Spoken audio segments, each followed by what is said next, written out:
Friends, welcome back to my channel सिलिपट। रोज সন্ধে হলেই আমাদের মন কিছু না কিছু স্ন্যাক্সের জন্য ছটফট করতেই থাকে। আর সিঙ্গাড়া তো হলো বাঙালির কাছে একটা আলাদা ইমোশন, কিন্তু আমরা এটা ভেবেই থেমে যাই যে আবার এত কিছু বানাতে হবে। তাই আমি আজকে তোমাদের জন্য নিয়ে চলে এসেছি খুব সহজ উপায়ে একটা সিঙ্গাড়া তৈরির রেসিপি। আর আমি কিন্তু নর্মাল সিঙ্গাড়া বানাবো না, আমি আজকে বানাবো মিনি সিঙ্গাড়া। চলো তাহলে দেখে নেওয়া যাক কি কি লাগছে। প্রথমে আমি তোমাদের দেখিয়ে দেব সিঙ্গাড়ার পুরটা তৈরি করার জন্য কি কি উপকরণ লাগছে। এখানে আমি 4টে মাঝারি সাইজের আলুকে ছাল সমেত সেদ্ধ করে রেখেছি। তোমরা নিশ্চয়ই খেয়াল করে থাকবে যে সিঙ্গাড়ার আলুতে সবসময় ছাল সমেতই দেওয়া হয়, এতে কি হয় সিঙ্গাড়ার টেস্টটা খুব ভালো আসে। তাই আমি ছাল সমেতই আলুগুলোকে সেদ্ধ করে কুচি কুচি করে কেটে নিয়েছি। আর আলুটাকে কিন্তু খুব ভালো করে সেদ্ধ করতে হবে, পুরো 90% মতো সেদ্ধ করে নিতে হবে। এখানে আমি একটা ভাজা মশলার গুঁড়ো বানিয়ে রেখেছি। মশলাটার মধ্যে রয়েছে 2টো শুকনো লঙ্কা, 1 চামচ 5 ফোড়ন আর 1 চামচ কসুরি মেথি। মশলাটা পুরোটা নাও লাগতে পারে, যতটা লাগবে আমি রান্নার সময় সেই আন্দাজ মতো দিয়ে দেব। এখানে আমি কিছু চিনে বাদাম শুকনো খোলায় ভেজে খোসা ছাড়িয়ে রেখে দিয়েছি। নিয়েছি আদা বাটা, সামান্য একটু হলুদ, আর রয়েছে চিনি, নুন পরিমাণ মতো, আর সানফ্লাওয়ার অয়েল। এবার আমি তোমাদের দেখাবো সিঙ্গাড়ার বাইরের খোলাটা বানাতে কি কি লাগছে। এখানে আমি 200 গ্রাম ময়দা নিয়ে নিয়েছি। 1.5 চামচ মতো ঘি। ময়দাটা কিন্তু অবশ্যই ঘি দিয়ে মাখাতে হবে, এতে একটা আলাদাই ফ্লেভার আসে। নিয়েছি আন্দাজ মতো নুন আর কিছুটা কালো জিরে। চলো তাহলে ময়দাটা এবার মাখিয়ে নেওয়া যাক। প্রথমে আমি দিয়ে দিচ্ছি 1/2 চামচ মতো নুন,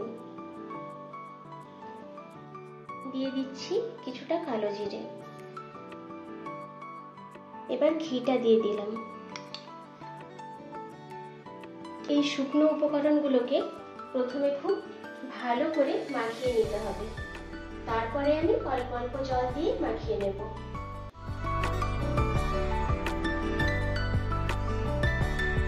শুকনো উপকরণগুলো মাখানোর সময় তোমরা দেখবে ময়দাটা হাতে নিলে যেন এরকম একটা বল তৈরি হয়, তাহলে বুঝবে উপকরণগুলো ভালোভাবে মিশে গেছে।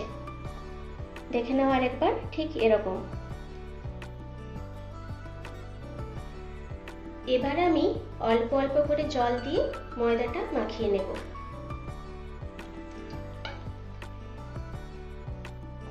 সিঙ্গাড়া তৈরির জন্য এই ময়দাটা কিন্তু খুব শক্ত করে মাখাতে হবে। লুচির জন্য যেমন আমরা একটু নরমভাবে মাখিয়ে থাকি, সেরকম করলে চলবে না। দেখো ফ্রেন্ডস, আমার ময়দাটা একদম রেডি হয়ে গেছে। ময়দার সফটনেসটা ঠিক এরকম হবে, দেখতে পাচ্ছ তোমরা। এবার এটাকে আমি ঢাকনা দিয়ে 20 মিনিট রেখে দেব। এর মাঝে আমি সিঙ্গাড়ার পুরটা তৈরি করে নেব। পুরটা বানানোর জন্য প্রথমে গ্যাসের ফ্লেমটা অন করে নিচ্ছি।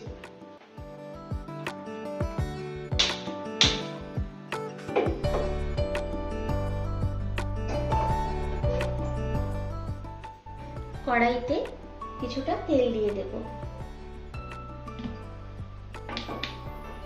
তেলটাকে ভালোভাবে গরম করে নেব। তেলটা গরম হয়ে গেছে। এবার আমি প্রথমে দিয়ে দেব 1/2 চামচ মতো হলুদ।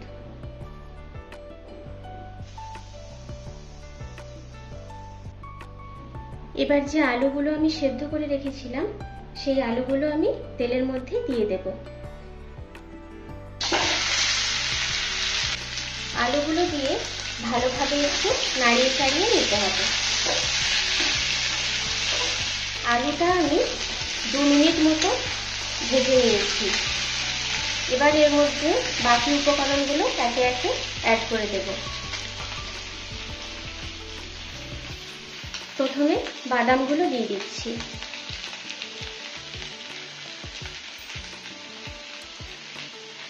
দিয়ে দিচ্ছি আন্দাজ মতো নুন।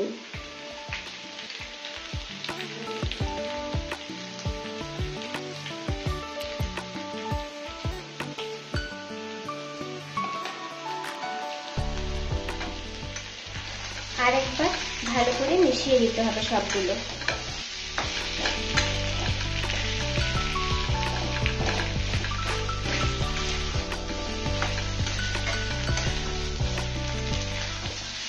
আলুর সাথে বাদামটা একটু ভাজা ভাজা হয়ে এলে এবার আমি এর মধ্যে আদা বাটাটা দিয়ে দেব।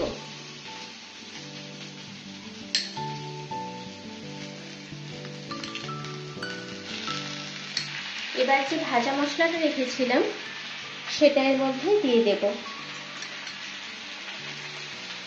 ভাজা মশলাটা এখানে আমি 1 চামচ আর 1/2 চামচ মতো দিলাম।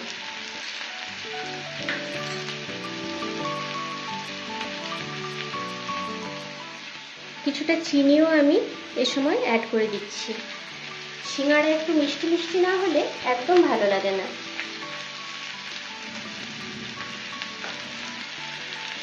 এবার সব উপকরণগুলো ভালোভাবে মিশিয়ে নেব।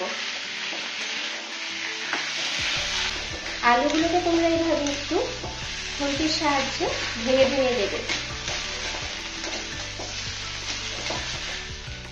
আলুর তরকারিটা আমি 5 থেকে 7 মিনিট মতো ভালোভাবে নাড়িয়ে চাড়িয়ে নিয়েছি। এখন আমার তরকারিটা একদম রেডি হয়ে গেছে।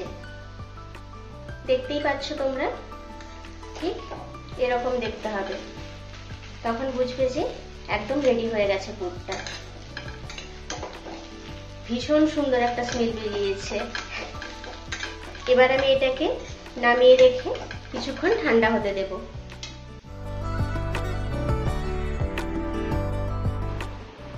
ময়দাটা আমি 20 মিনিট মতো মাখিয়ে রেখেছিলাম। এবার ঢাকনাটা খুলে হালকা হাতে একটু নেড়ে চেড়ে নেব।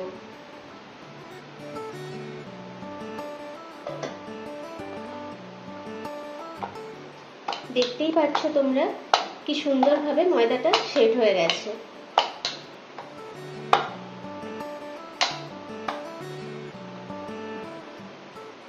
এবার আমি সিঙ্গাড়ার জন্য এটা বেলে নেব।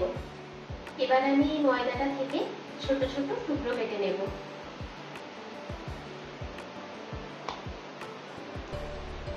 আমি এখানে যেহেতু মিনি সিঙ্গাড়া বানাচ্ছি তাই বেশি বড় টুকরো করব না।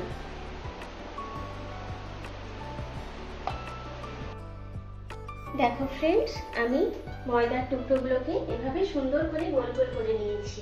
এবার আমি সিঙ্গাড়াগুলো তৈরি করে নেব। আমি যে আলুর পুরটা বানিয়ে রেখেছিলাম সেটাও এতক্ষণে একদম ঠান্ডা হয়ে গেছে। সিঙ্গাড়ার জন্য লেচিগুলোকে আমি ওভাল শেপ করে বেলে নেব। সিঙ্গাড়ার জন্য কিন্তু ওভাল শেপই করতে হয়, গোল করলে হয় না।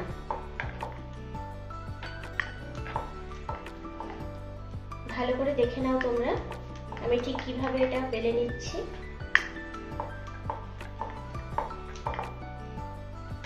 আমি মিনি সিঙ্গাড়া করব তাই খুব বেশি বড় করব না।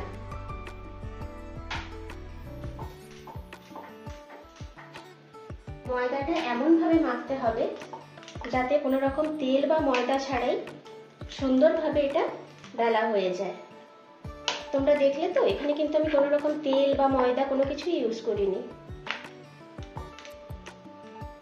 দেখে নাও, ঠিক এরকম শেপ তৈরি করতে হবে।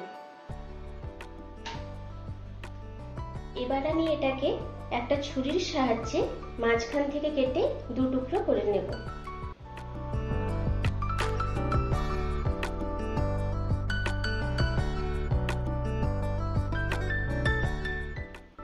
কিছুটা জল আমি এখানে নিয়ে নিয়েছি।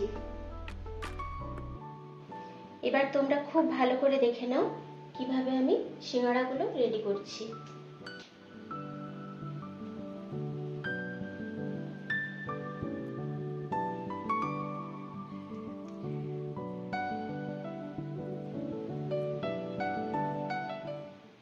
ভালোভাবে দেখে নেবে এটা যেন একদম জুড়ে যায়, কোনো ফাঁক না থাকে।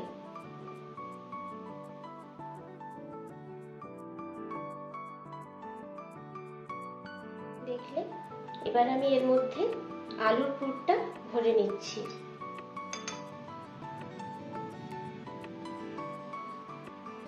অল্প অল্প করে পুর দিয়ে এভাবে চেপে নিতে হবে।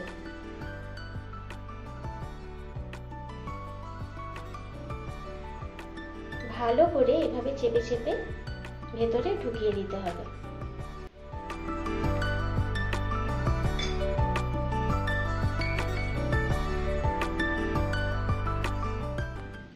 এবার দেখে নাও, যে দিকটাতে আমি ফোল্ড করেছিলাম সেদিকটা এরকম এক সাইডে রেখে এখানটাতে অল্প জল লাগিয়ে নিতে হবে। এবার ভালো করে এটাকে জুড়ে নিতে হবে।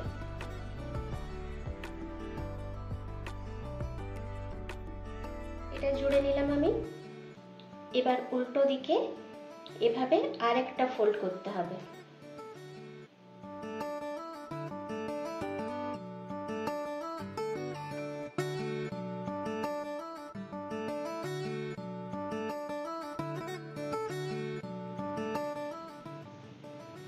দেখলে কি সুন্দর আমি সিঙ্গাড়াটা রেডি করে নিলাম।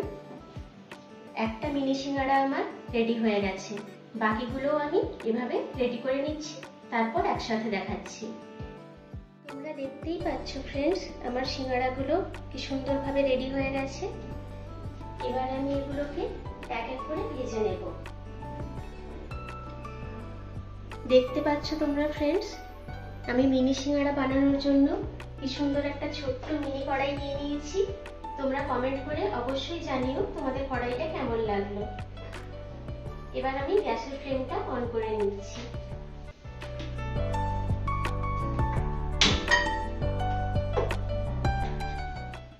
কড়াইটা একটু গরম হতে থাক, তারপর আমি তেলটা দিয়ে দেব।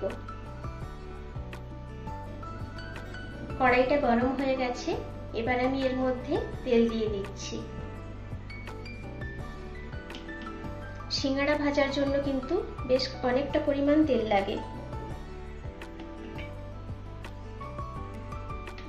সিঙ্গাড়া কিন্তু কখনো একদম গরম তেলে ভাজতে নেই, তাহলে সিঙ্গাড়াগুলো মুচমুচে হবে না।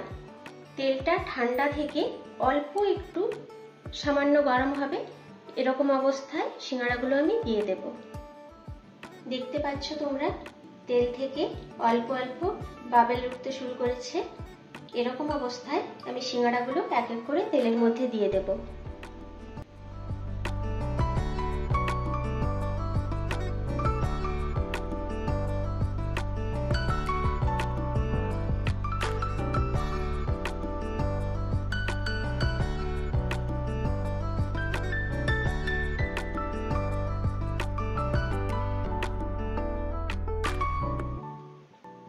প্রথম ব্যাচে আমি 5টা সিঙ্গাড়া দিয়ে দিলাম।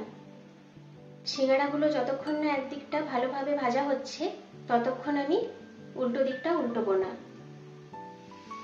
একদিকটা গোল্ডেন ব্রাউন মতো মনে হচ্ছে হয়ে গেছে, দেখা যাক উল্টে।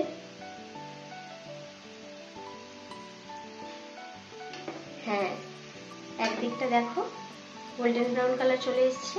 এবার আমি উল্টো দিকগুলো এভাবে ভেজে নেব। এটা কিন্তু খুব সময় নিয়ে এরকম অল্প আঁচে ভাজতে হবে।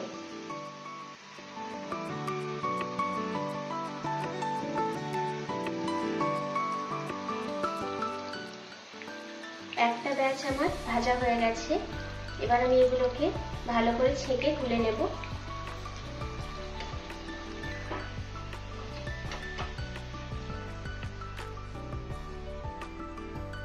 দেখতেই পাচ্ছ তোমরা, দুদিকটা গোল্ডেন ব্রাউন হয়ে ভাজা হয়ে গেছে।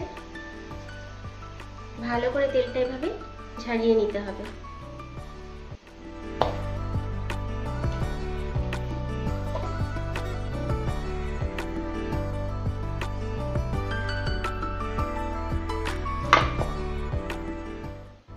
বাকিগুলো আমি এভাবে ভেজে নিচ্ছি, তারপর একসাথে দেখাচ্ছি। দেখলে তো সামান্য কয়েকটা উপকরণ দিয়ে কত সহজে আমি মিনি সিঙ্গাড়াগুলো বানিয়ে ফেললাম। তাহলে আর দেরি কিসের, কালকেই বাড়িতে ট্রাই করে ফেলো আর আমাকে অবশ্যই কমেন্ট করে জানিও কেমন লাগলো। আর ভালো লেগে থাকলে একটা লাইক করে দিও আর ফ্রেন্ডসদের সাথে শেয়ার করতে কিন্তু একদম ভুলো না। আর হ্যাঁ, অবশ্যই সাবস্ক্রাইব করে দেবে। Thank you.